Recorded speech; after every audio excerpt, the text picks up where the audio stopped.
The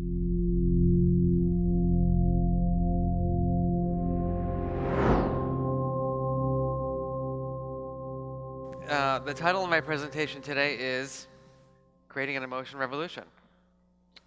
Can I ask everyone to please sit up straight in your seats? Or if you're on the ground, that's great too, but just get good posture. You'll live longer. No research to support that, but nevertheless. Um, People say it all the time. And I'm going to ask you to turn your attention to yourselves for a moment. Except one little difference. I'd like you to think about someone you know who is in our nation's schools. Maybe someone who's in preschool, middle school, high school, it doesn't really matter. Maybe it's your own child. Maybe if you're an educator, it is one of your own students. And just take a moment and please just bring that person into your mind. And imagine it's around 6 o'clock in the morning and this child is waking up. How do you think this child feels? It's breakfast time. How are you feeling as this child? You're commuting to school. How are you feeling? You walk into your school, you look around. How do you feel? Class 1, Class 2, Class 3, Class 4, Class 5, tests, no tests, essays, no essays, friendships, no friendships, lunch, no lunch. How do you feel? Afternoon. More classes, more tests, more walks in the hallway. How do you feel? It's after school. What are you doing? How are you feeling? All right, you're going home. Or are you going home or not? What is it like where you live? Comfortable, uncomfortable, safe, unsafe, welcome, unwelcome. It's the evening. How are you feeling? You're about to go to sleep and putting your head on your pillow. How do you feel? So, as you can imagine, we care a lot about feelings. Hence, we have a center called the Center for Emotional Intelligence. And we have done significant research to talk about why emotions matter. And there are 5 primary reasons. The first is attention, memory, and learning. So how all of you are feeling right now is probably driving your attentional capacity. How many of you are interested right now? That's good. Right? If you're bored, right, you're thinking, oh, where are we going for lunch? Not my goal right now, right? So how you feel is driving your attentional capacity. If you are stressed and worrying about survival or doing well in school, right, your brain is preoccupied with managing that stress as opposed to being present. Decision making and judgment. Has anyone here ever made a bad decision? So we know that how we feel influences our decision making. By way of example, I do research with teachers and have shown that how a teacher feels will bias the way they grade a student. So in an experiment, we just asked teachers to think about a good day versus a bad day, and then what we did was we had them grade papers.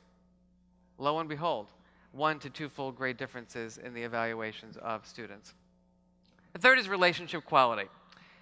Does anyone here have a relative or a colleague who displays a lot of negative emotions? Anyone? Like they walk around like this? Or like this? Where I work, I get a lot of this, like, you know? I'm thinking about a student I had last semester who was like, Professor Brackett, I've got a question, but I'm not really sure you know the answer, right? If that student is watching right now, that was not beneficial for our relationship.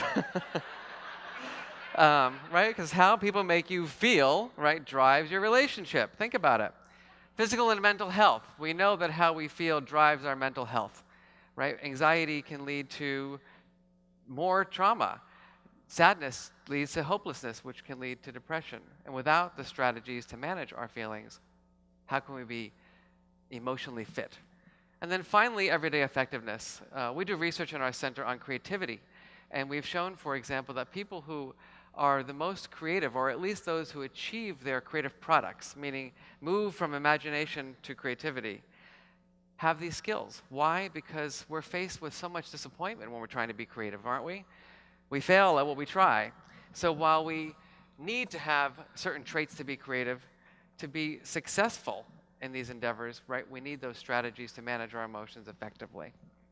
So what I want to share with you today is a study that was done in collaboration with Born This Way Foundation.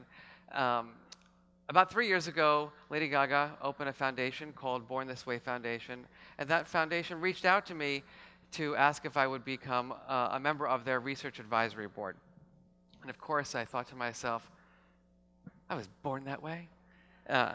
So I decided to go for it, and it has been an amazing collaboration. And with financial support from the Robert Wood Johnson Foundation, we launched a project that we're calling the Emotion Revolution. And it started off with a survey. We said, how can we work together, a scientist and an organization that really works to empower youth and that is founded by a pop star? So we decided, let's start with the research, and then we'll engage in the practice afterwards. And we wanted to know one big question. How do our nation's students feel? And what we did was we used social media, we used our contacts in school organizations, and we got 45,000 students within 1.5 months to take our survey. And what I want to share with you is that it was a very diverse sample in terms of sexual orientation, ethnicity, and I'm going to ask you all, before I share with you the key findings, is to think about what percentage do you believe of the feelings that our nation's youth experience in school are positive versus negative? Just take a moment and put a percentage in your mind's eye.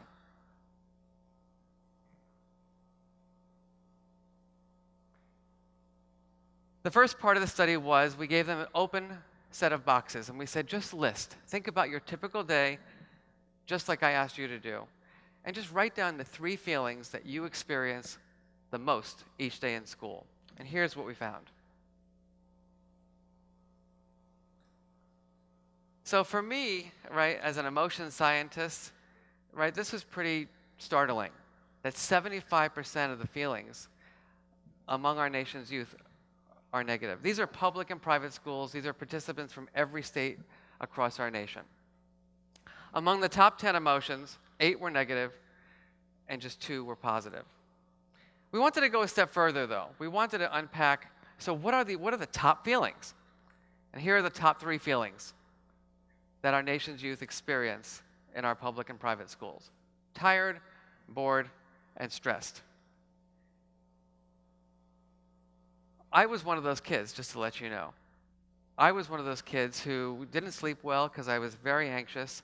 I was a kid who was like, what am I doing here? Like, why am I here? Like, what is this all about? Like, how is this going to help me achieve my goals in life? Like, what am I doing here? And I was like, what am I going to do? What am I going to do? What am I going to do? Right? It's like, and it was all happening at once. Anybody else like that? Am I the only one? And my brain didn't operate very well. When I was in middle school and high school, I was not a good student. I couldn't focus. I couldn't concentrate. I was worried about my survival. I was a kid who was pretty horrifically bullied. I didn't know which way was out, which way was in. And I realize now, as I think back as a scientist, like, what was I able to learn? No wonder why I don't remember anything. My brain was figuring out, like, who's going to be my friend? How am I going to get from A to B? We took a step further, and we said, all right, we want to know what percentage of the time do you feel these different emotions? Now, we didn't include tired in our survey because we never thought tired was a feeling, although it was the number 1 written word they said. Look at that. 70% of the time bored, 80% of the time stressed. And what we know from our research is that there's 2 kinds of stress. There's the positive stress, right? There's the stress that is associated with me giving this presentation, right? I'm thinking, what am I going to say? How am I going to do it? It's exciting to be in a room with a lot of people, right? That energizes me. That's the stress that helps motivate me. It actually increases my well-being because it kind of feels good, enhances my performance. And then there's the stress that I think most of our nation's youth are experiencing. The stress that makes us kind of physically sick, right? The stress that weakens our immune system, the stress that impairs our performance. Now, we also wanted to know, how do you want to feel, right? We don't want to just be in kind of gloomsville. We want to know, what are the feelings that our nation's youth want to experience? And take a look at this. They're telling us they want to feel happy. They want to feel excited, energized, inspired, safe, comfortable, supported, respected, connected. And our big question has been, what are we going to do to close that gap? What do we need to do in our nation, in our schools and communities, to go from tired, bored, and stressed to happy, excited, energized, etc.? So in addition to thinking about their feelings, we wanted to know, how do these feelings relate to different experiences they're having in school? So let's take a look at how different experiences in the school relate to their feelings. As a kid who was horrifically bullied, I want to know about meanness and cruelty. I want to know what's happening for kids who have other people who are mean and cruel to them. And here's what that looks like. These are the kids who are the loneliest kids, the kids who are feeling the most fear, and very interesting, the most hopeless. For those of you who are familiar with statistics, the correlation between the single item of people have been mean or cruel to me and hopelessness is a 0.5 correlation. From a research perspective, that's a pretty strong association. On the other side of the coin, when what you're learning is relevant to your goals in life, look at that. You're more interested, respected, and happy. When teachers are encouraging creativity, which is obviously so important, and we're moving away from that with standardized testing, look at that. Happy, interested, hopeful. When you have good relationships, look at that. Accepted, connected, and supported. So, as I said a moment ago, our center's goal is to figure out ways to close that gap. What do we need to go from where they're currently feeling to where they hope to feel?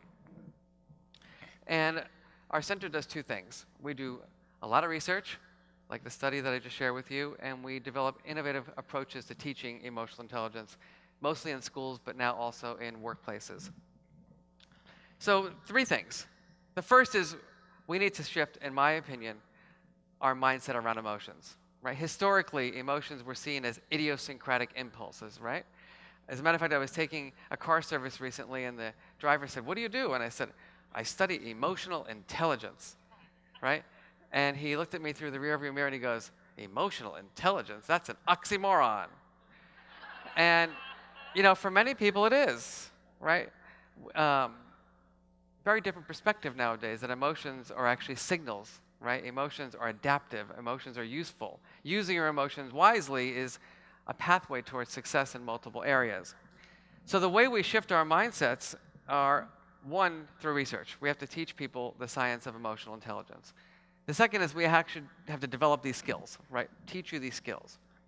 The other piece of the puzzle that we think is so critically important is you got to create a community, right, where emotions matter.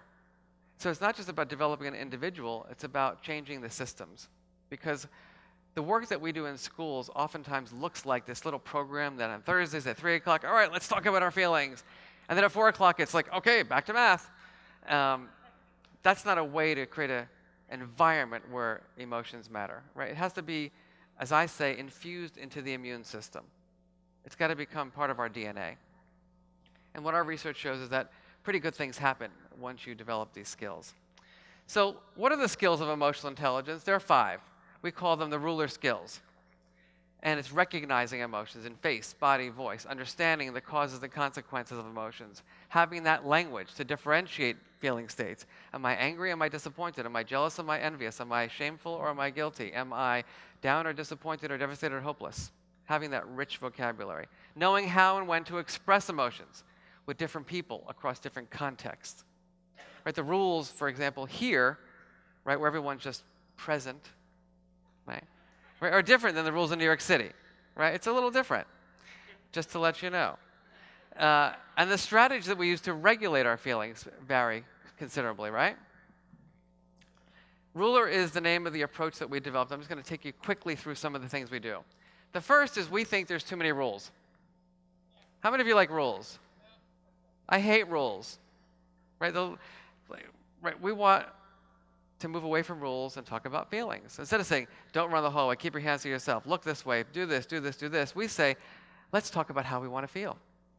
What are the feelings, just like we did in the study, that you want to have in this classroom, in this school, in this office? This is Dawn DaCosta, the principal of an amazing school in Harlem, New York, called the Thurgood Marshall School. She's one of my heroes. And she built, when she went to her school, the Emotional Intelligence Charter for the environment with her faculty. And their faculty wanted to feel respected and supported and motivated and safe. It's interesting information for her, right? It says, what are we going to do to ensure that all the adults and children in our school have these emotional states? The second tool we call the mood meter. We say you have to name it to tame it. And this is a tool that helps us build awareness. We teach children and adults the facial expressions, the body language, the vocal tones, the physiology and the behavior associated with different emotions. We teach the vocabulary, thinking about what are the emotion words that help us understand our feeling states. We teach people the strategies to regulate emotions. And very importantly, right, you have to move away from anger management and stress reduction. What about like optimism induction? Right? What about moving towards contentment instead of happiness? We also help teachers differentiate their instruction. Think about it. Emotions drive how people think. And if you're strategic about infusing emotions into your classroom or into your workplace, you're going to get different things to happen. Creative writing for the yellow, journal writing for the green, proof and editing in the blue, persuasive writing in the red. We even have an app that we developed now with the support of Hope Lab, who is a sponsor of the event, to help people build their self-awareness with emotional intelligence. Now, I'm going to ask you all to take a quick read of this quote.